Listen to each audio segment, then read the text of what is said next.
So I'm over here in the shadow of Battersea power station. I'm going to have a look at a show called Reality Bites, and I'm here on Friday evening for a Q&A afterwards, and it's a show about reality TV, and I'm going to be interviewing the company.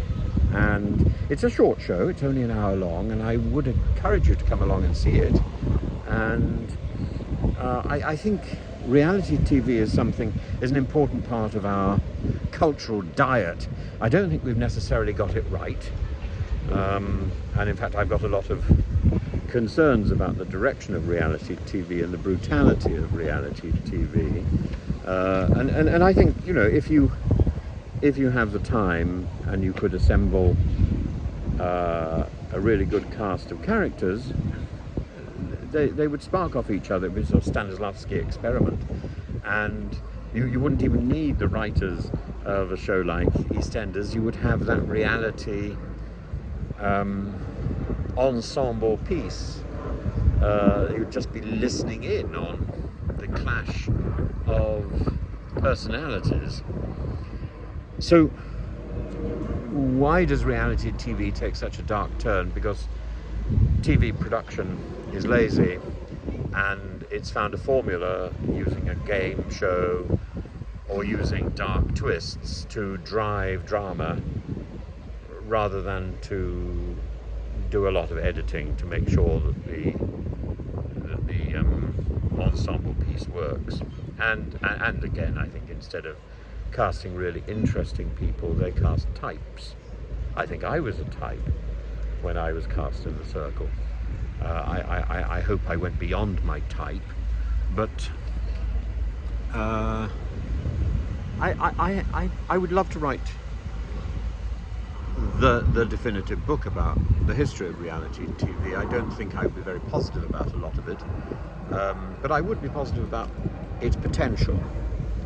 I think at the moment it's very much, it's not got much beyond Milgram experiment, and it seems extraordinary to me that after 25 years or more, 30 years really, of reality TV, we're still stuck in that will you or will you not push the button? Will you do something horrible? Ooh, you will, because the camera's watching you, because we all want to be on the telly. Well, actually, the majority of people on reality TV, let me let you into a dark secret, the majority of people on reality TV didn't apply for the show.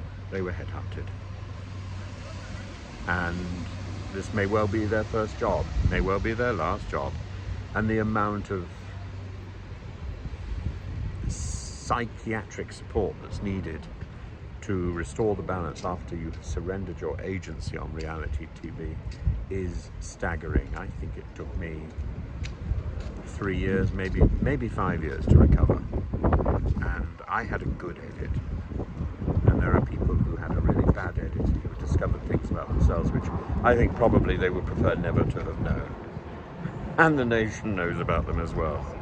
And when we come back to that old thing, to see ourselves as others see us, and it's a rude awakening for some people. And I feel sorry for them. I feel sorry for people who are trapped in that reality TV trap.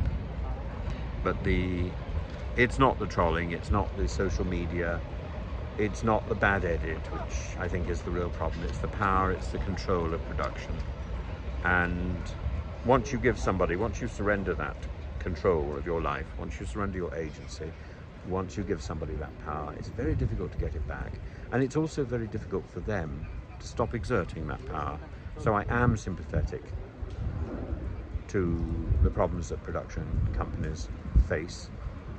But you know, when you play with Satan, expect to get burnt.